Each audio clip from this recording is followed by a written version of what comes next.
Hi, first class. I'd like you to sit back and relax and listen to Scéal, the story. Today's story is called An fear Cliste.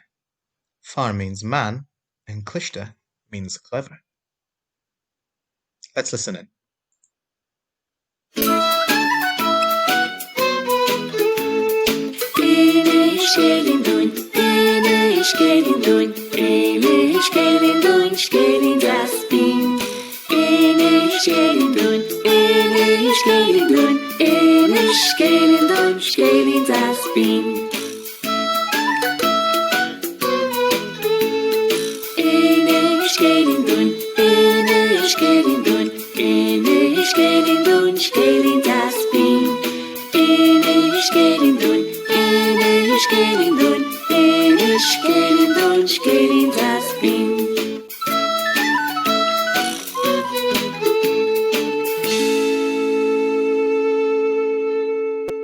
An fear Cliste.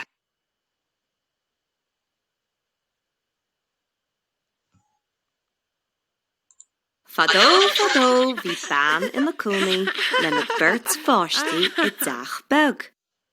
Bhí brónar hí. Tá mo heach ró bheag, níl éon spás agam. Chuaigh an bhean agus na páistí go dtí an fear Cliste. Tá mo heach ró bheag. Cad a dhéanaigh mé? Dóid isteach an bhó sa teach. Déanaigh mé é sin.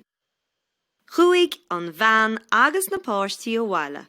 Thug sí an bhó isteach sa teach, ach bhí brónar hí.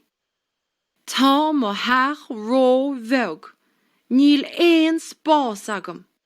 Chuaigh an bhean agus na páistí go dtí an fear Cliste arís. Tá mo heach ró bheag. Cad a dhéanaigh mé? Dóid isteach an capal sa teach. Déanaigh mé é sin. Chuaigh an bhean agus na páistí ó bhaile. Thug sí an capal isteach sa teach, ach bhí brónar hí. Tá mo heach ró bheag, níl éon spás agam. Chuaigh an bhean agus na páistí go dtí an fear Cliste arís. Tá mo heach ró bheag. Cad a dhéanaigh mé? Dóid isteach an madra sa teach. Déanaigh mé é sin. Chuaigh an bhean agus na páistí ó bhaile. Thug sí an madra isteach sa teach, ach bhí brónar hí.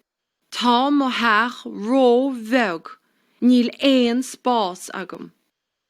Chuaigh an bhean agus na páistí go dtí an fear Cliste arís. Tá mo heach ró bheag. Cad a dhéanaigh mé? Dóid isteach an cat sa teach.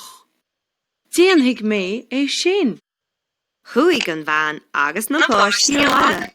Thug sí an cat isteach sa teach, ach bhí brónar hí. Tá mo heach ró bheag, níl éon spás agam. Chuaigh an bhean agus na páistí go dtí an fear Cliste arís. Tá mo heach ró bheag. Cad a dhéanaigh mé? Tóg an bhó, an capal, an madra agus an cat amach as an teach. Déanaigh mé é sin. Chuaigh an bhean agus na páistí ó bhaile.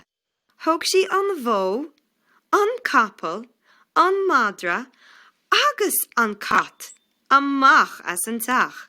Bhí áthas arthaí. Tá a lán spáis agam. Tá mé sonna sásta.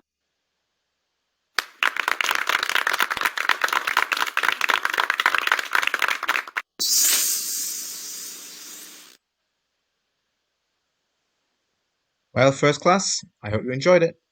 Bye.